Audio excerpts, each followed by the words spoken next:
Hi guys and welcome to Cracket. So in the last lecture अगर आपने देखा होगा तो हमने किया था थर्मल डिकम्पोजिशन। तीन चीजों का पढ़ा था। कौन कौन सी? Carbonates, bicarbonates and chlorides. Chlorides में हमने फर्दर 3 टाइप्स पढ़े थे। जिन्होंने लेक्चर देख लिया था बहुत अच्छी बात है, जिन्होंने नहीं देखा था वो दोबारा जाके उसको देखें इसके बाद, ठीक है? नहीं तो आपका कॉन्सेप्ट बीच में ही रह जाएंगे और क्वेश्चन सॉल्व करने में प्रॉब्लम होगी। सो without wasting any time, let's move further in the topic. Okay, topic चल रहा था हमारा थर्मल डिकम्पोजिशन। मैंने पहले भी कहा था कि इससे क्वेश्चन आता है और ये बहुत कंफ्यूजिंग है क्योंकि ये एनसीईआरटी में दिया हुआ है। ठीक है, तो आज हम देखेंगे थर्मल डिकम्पोजिशन इन सल्फेट्स। किस मेटल सल्फेट्स में किस टाइप से मेटल सल्फेट्स को अगर हम हीट करेंगे तो हमें क्या प्रोडक्ट मिलेगा। ओके, सो फर्स्ट एक जनरल रिएक्शन जो मैंने आपको पिछले वालों में भी बताई थी कि जनरल एक रिएक्शन हम करेंगे, उसके बेसिस पर हम एलिमेंट्स रख के देखेंगे और फिर वो मतलब वो प्रोसेस सेम जाता है अगर हम एक जनरल वो देख लें एक्सेप्ट फॉर द एक्सेप्शंस। पिछले क्लास में मैंने वीडियो में नोटिफाई किया था कार्बोनेट्स में कि जो फर्स्ट ग्रुप होता है एस ब्लॉक का 1A ग्रुप होता है, उसमें लिथियम के अलावा और कोई कार्बोनेट्स थर्मली डिकम्पोज नहीं करते हैं, सिर्फ लिथियम के कार्बोनेट्स ही थर्मली डिकम्पोज करते हैं। Okay, so am I clear to you all? मैं पॉइंट यहाँ पर रिपीट भी कर रही हूँ, मैंने वहां पे मेंशन कर दिया है वीडियो में। ओके, सो हियर अब मैं अगर बात करूं मेटल सल्फेट्स की, मेटल सल्फेट्स में देख लेते हैं हम बेस सल्फेट क्या लेंगे। हमने लिया MsO4, M जो यहाँ पर है ये मेटल डिनोट कर रहा है, ठीक है? Metal sulphate dot XH2O, X मतलब यहाँ कितना भी नंबर ऑफ H2O हो सकता है, मतलब हम यहाँ क्या ले रहे हैं, हाइड्रेटेड सल्फेट ले रहे हैं। ओके, ठीक है, पहले हमने टेम्परेचर क्या लिया, लेस देन 200 डिग्री सेल्सियस, मतलब it can vary from 100 to 150, less than 200। तो क्या होगा, पहले स्टेप में खाली सारा वाटर बाहर निकलेगा एक्सेप्ट फॉर 1 मॉलिक्यूल। क्यों? क्योंकि टेम्परेचर कम है इसीलिए एक वाटर मॉलिक्यूल यहाँ स्टिल रह जाएगा, बाकी मेटल सल्फेट में कोई चेंजेस नहीं आएंगे। उसके बाद हमने टेम्परेचर इंक्रीज किया, टेम्परेचर हमने मोर देन 200 किया, तो ये जो वाटर था, ये लास्ट मॉलिक्यूल ऑफ वाटर था, ये भी निकल गया, इवेपोरेट हो गया, तो हमारे पास खाली क्या आ गया, मेटल सल्फेट। देखो अगर मैं आपको ये खाली मेटल सल्फेट से पढ़ाना स्टार्ट करती और आपके पास hydrated metal sulphate in the case आ जाता तो आप कंफ्यूज हो जाते कि अब क्या करें, हमने तो सिर्फ मेटल सल्फेट पढ़े थे, ये कौन सा कंपाउंड आ गया। दैट इज वाई मैंने ये रिएक्शन यहां से स्टार्ट करी है। तो इसमें इतना कुछ डिफिकल्ट नहीं है समझने में, सिर्फ वाटर ही निकला है टेम्परेचर की वेरिएशन पे। अब हम आते हैं इस पे, मेटल सल्फेट जो हमको मिला है, इसमें आगे ना 2 कंडीशंस होंगी, मैं बताती हूँ क्या।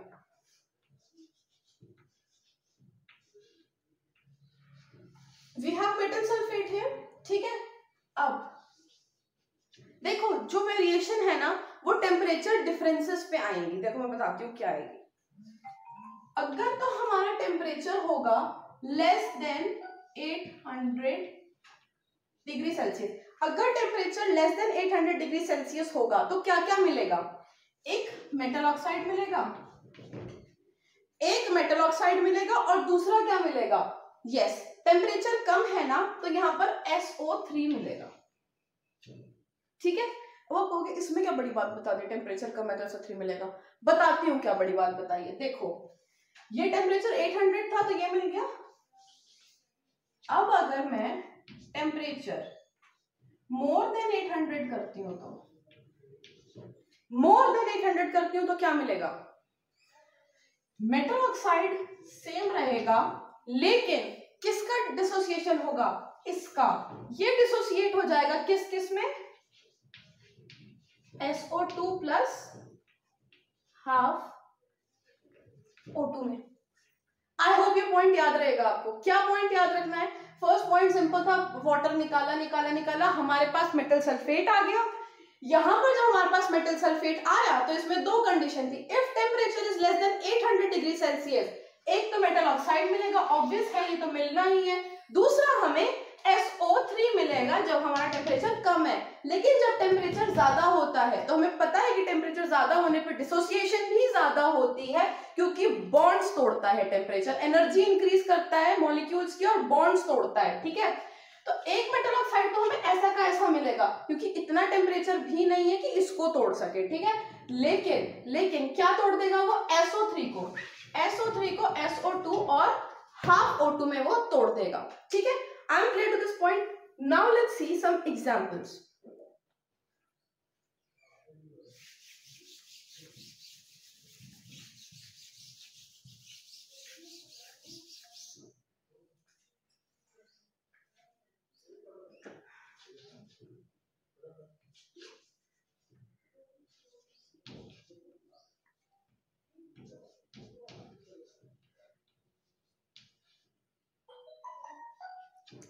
पहला स्टेप ये सेम रखना है, इसको हम और क्या बोलते हैं? ZnSO4.7H2O को हम और क्या बोलते हैं? कोई बता सकता है? White vitriol.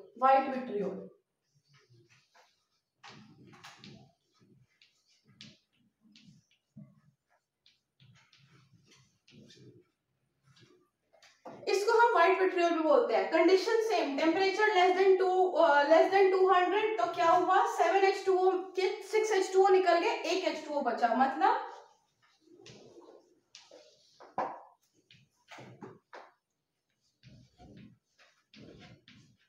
और टेम्परेचर फर्दर हमने इंक्रीज किया तो क्या हुआ? MSO4, मतलब ये भी निकल गया और हमें मिल गया जिंक सल्फेट, खाली जिंक सल्फेट। ओके,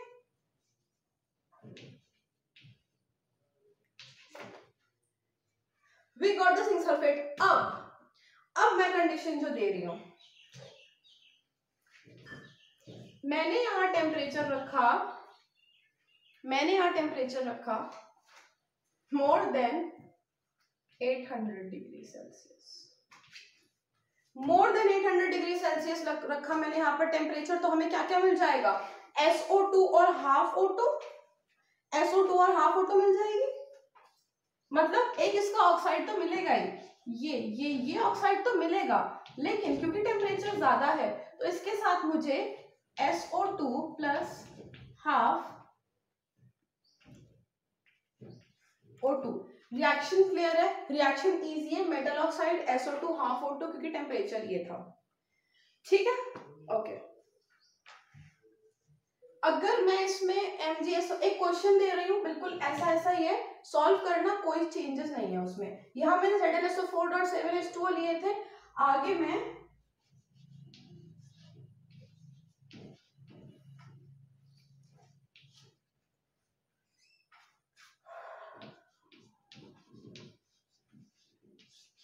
मुझे इसका एंड प्रोडक्ट, मतलब पूरी रिएक्शन पूरा बताना है आपने, ठीक है।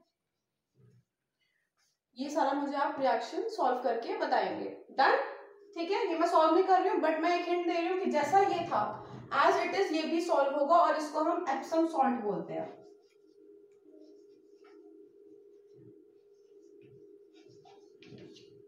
बिल्कुल सेम इज जैसा सॉल्व होगा, बिल्कुल सेम, ठीक है। तो इसमें घबराने वाली कोई बात नहीं है, ट्राई कर लेना, कुछ नहीं होगा।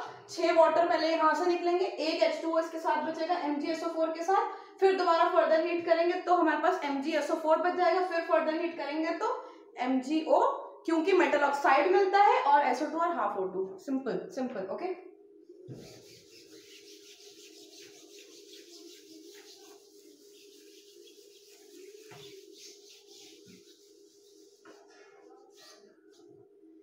अब जहां पर हम ये बात कर रहे थे ना इसकी, अब मैं आपको एक बड़ा इंपॉर्टेंट चीज बताऊंगी, यहाँ पर थोड़ा सा डिफरेंट, ठीक है।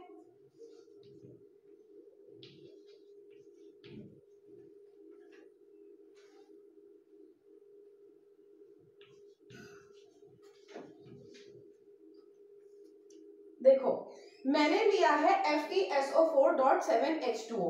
पहले मैंने टेम्परेचर यही वाला रखा तो मुझे मिल गया FeSO4.H2O।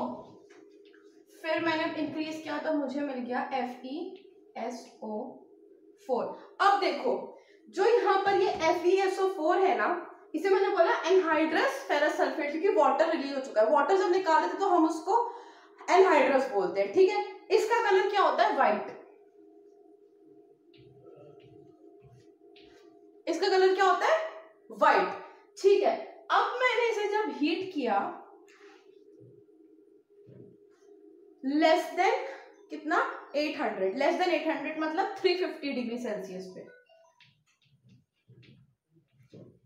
मैंने इसे 350 डिग्री सेल्सियस पे हीट कर दिया तो मुझे क्या मिलेगा, एक मेटल ऑक्साइड मिलेगा, बिल्कुल।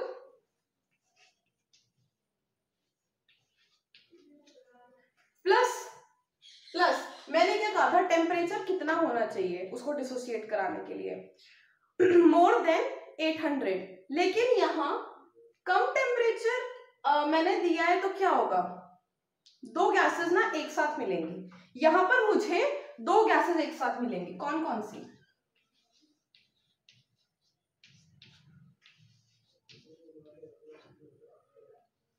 और इस पूरे को, ये पूरा जो सब्सटेंस, जो पूरा ये हमें मिला है रिएक्शन का एंड प्रोडक्ट, इसका कलर हो, इसको हम बोलते हैं रेडिश ब्राउन रेजिड्यू, क्योंकि इसका कलर रेडिश ब्राउन होता है, ठीक है।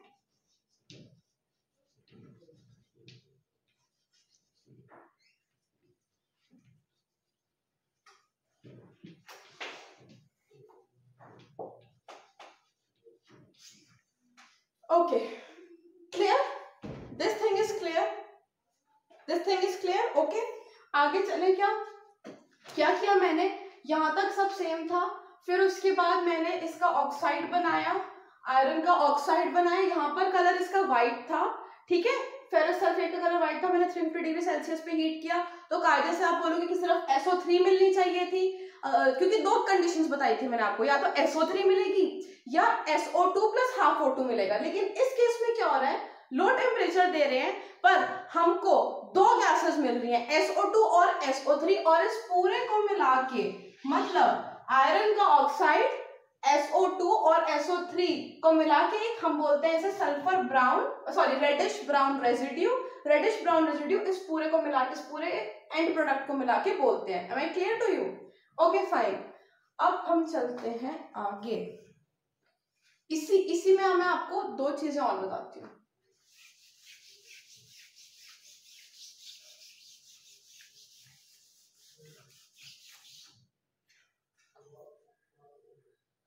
एक कंडीशन है, मैंने लिया, ठीक है, मैंने लिया 2FeSO4 और एक जगह मैंने ले लिया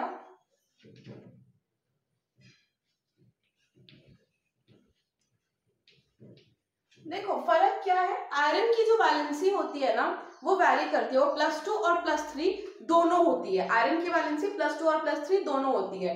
एक में मैंने +2 वाली वैलेंसी ली है, एक में मैंने +3 वाली वैलेंसी ली है, ठीक है।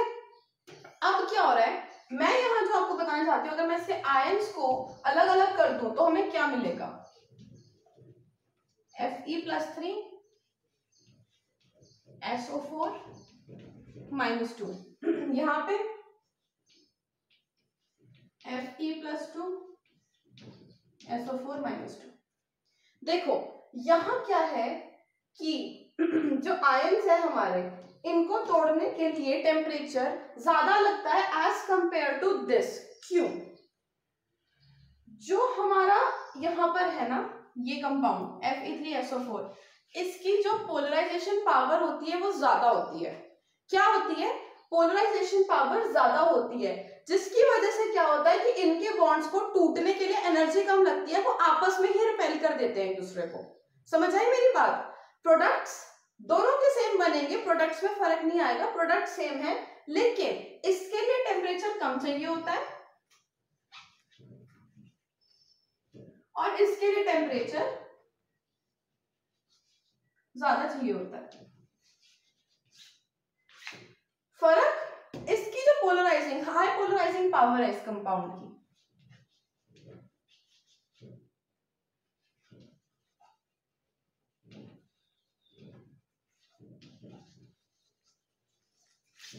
I am clear to you?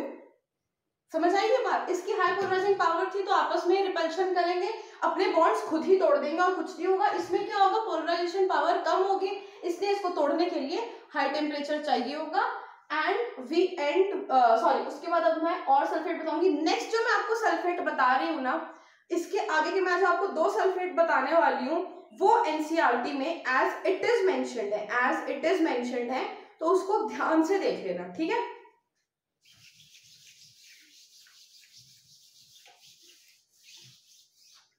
देखो पहला है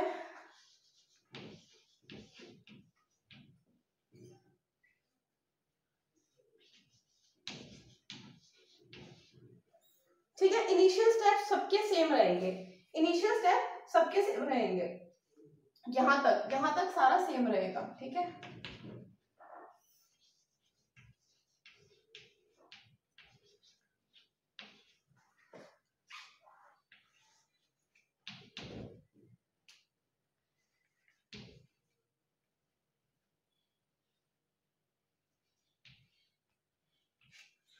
यहां तक सेम रहा।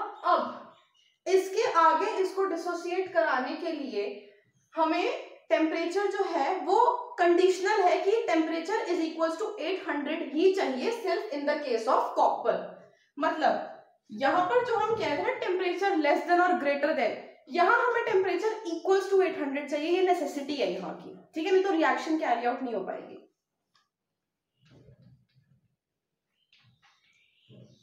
टेम्परेचर इज इक्वल्स टू 800, तो अब हमें क्या मिलता है, वही एक मेटल ऑक्साइड, ठीक है। अब 800 तो कंफ्यूज हो गए कि SO3 बनाए या SO2 प्लस हाफ O2 बनाए, तो यहां बनता है SO2 प्लस हाफ O2।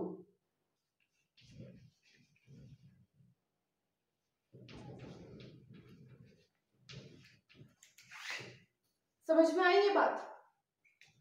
एक और इम्पॉर्टेंट चीज जो यहाँ मैं आपको बताना चाहती हूँ वो ये, यहाँ से मैं रिलेट करूंगी आगे, रुक जाना, ठीक है।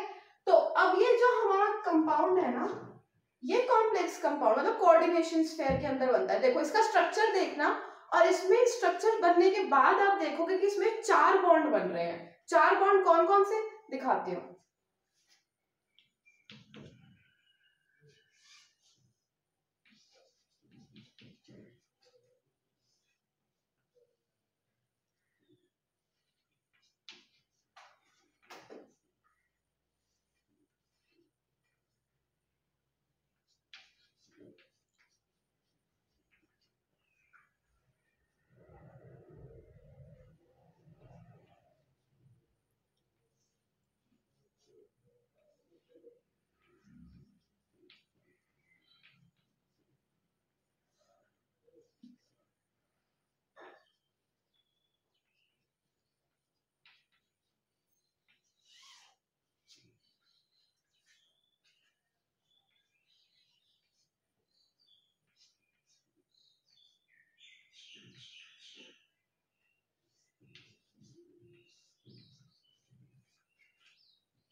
ये यहाँ पे इससे क्या समझ आ रहा है, देखो पहले तो इसको देखो, इसको देखो, यहाँ देखो, ये कौन से बॉन्ड बन रहे हैं, ये वाले डेटिव बॉन्ड। क्यों? क्योंकि लोन पेयर डोनेट हो रहा है। HO2 O की वैलेंसी तो 2 ही है, 2 वैलेंसी कंप्लीट हो रही है दोनों हाइड्रोजन में, एक लोन पेयर बचता है। इसके बाद H2O का स्ट्रक्चर पता है ना, ये बनता है ना,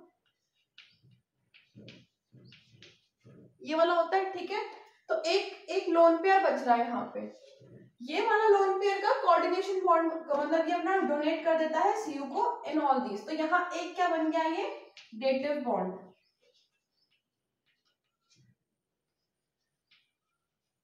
ये वो है जो हमें साफ साफ नजर आने वाले बॉन्ड है, ठीक है। उसके बाद यहाँ एक साफ साफ बॉन्ड नजर आ रहा है, कौन सा, hydrogen bond,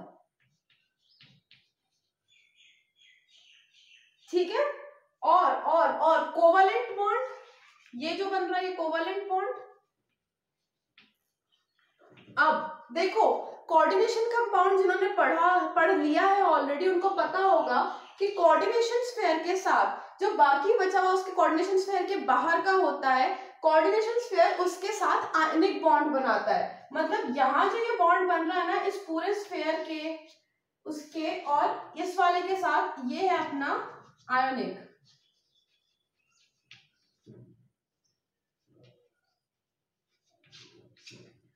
clear this concept, ठीक है। ये एनसीईआरटी का क्वेश्चन है, एनसीईआरटी में दिया हुआ है, इसलिए इसको करना बहुत जरूरी है। और ये छुपे हुए क्वेश्चन जो यहाँ निकलते हैं, अगर आपसे पूछा जाए which of the following comprises of all the 4 bonds, तो आप उसमें इसका एग्जांपल अगर ये दिया होगा तो इसको टिक करेंगे। कौन कौन से? डेटिव, आयनिक, जो आयनाइजेशन जो स्फीयर कोऑर्डिनेशन स्फीयर के साथ बनेगा, then is the H bond. इस वाले एच बॉन्ड की जो है हायर स्ट्रेंथ होती है रादर देन दिस वन, क्योंकि आयनिक है, ठीक है ना। और उसके बाद ये बनता है कोवालेंट, इधर बनता है कोवालेंट। तो 4 बॉन्ड बने इसमें, कौन कौन से? डेटिव, आयनिक, कोवालेंट और एच बॉन्ड। ये याद रखना, टेम्परेचर इसमें 800 degree, temperature should be equals to 800 degree Celsius only and only in the case of copper sulphates. Now let's move on to next one.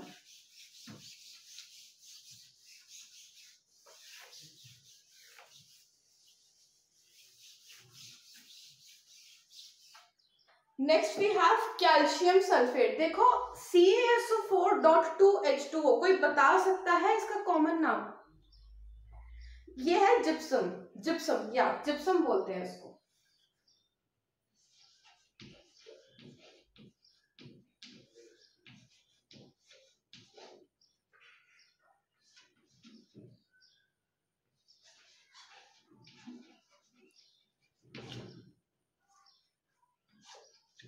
कहां पढ़ते हैं हम जिप्सम?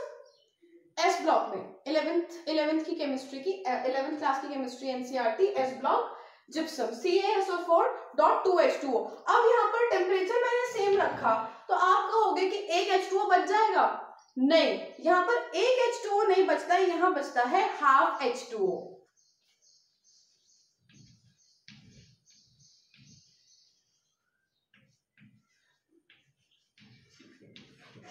ये बड़ा फेमिलियर कंपाउंड है, क्या बोलते हैं इसको? Plaster of Paris, POP। इसी को ही प्लास्टर ऑफ पेरिस बोलते हैं। जिप्सम को जिप्सम का जो डिहाइड्रेशन करके बनता है उसे POP बोलते हैं। अब मैं जब इसे फर्दर हीट करूंगी, फर्दर मैंने इसे हीट किया तो मुझे क्या मिलेगा? CaSO4 खाली सल्फेट मिलेगा, मेटल सल्फेट मिलेगा। और इस मेटल सल्फेट को क्या बोलते हैं? Dead burned plaster. क्या बोलते हैं इसको? Dead burned plaster.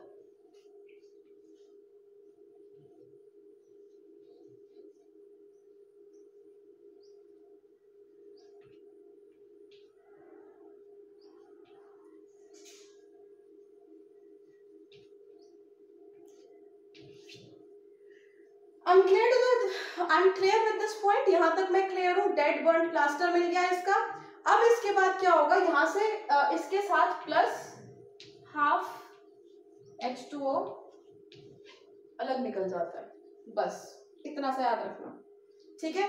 ये जो है ना, ये सारा एनसीईआरटी में मेंशन्ड है, तो इस रिएक्शन के आने के बहुत ज्यादा चांसेस हैं, ठीक है, बहुत ज्यादा चांसेस हैं। ये एनसीईआरटी का है, एनसीईआरटी।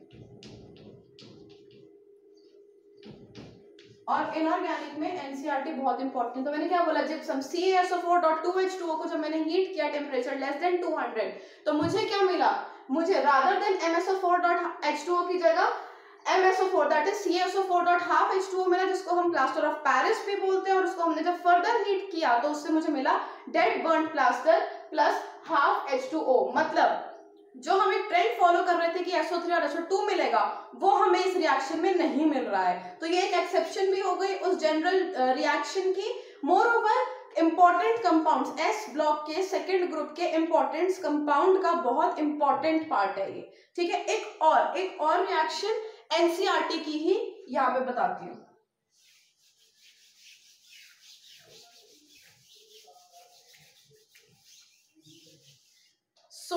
सोडियम का सल्फेट क्या करेगा?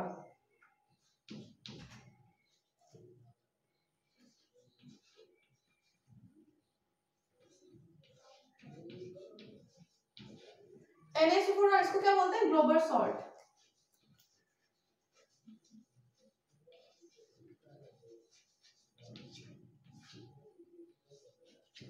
पहला स्टेप सेम यही रहेगा हमारा।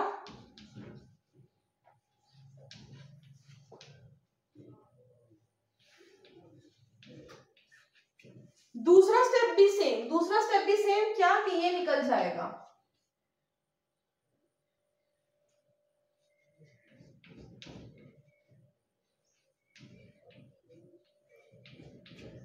अब क्या होगा, अब इसके बाद अगर मैं फर्दर हीट करती हूँ, तो कायदे से क्या बनना चाहिए था, एक मेटल ऑक्साइड बनना चाहिए था, SO2 SO3 बनना चाहिए था, या फिर कोई साइड प्रोडक्ट H2O तो इसमें बचा नहीं, तो H2O वाली बात खत्म हो जाती है। तो कायदे से इसमें वो जनरल रिएक्शन चलनी चाहिए थी, लेकिन नहीं होता है। क्या होता है, ये सॉल्ट मेल्ट कर जाता है। यस, इसके आगे कोई रिएक्शन नहीं होती, ये सॉल्ट को फर्दर हीट करोगे तो ये मेल्ट कर जाएगा।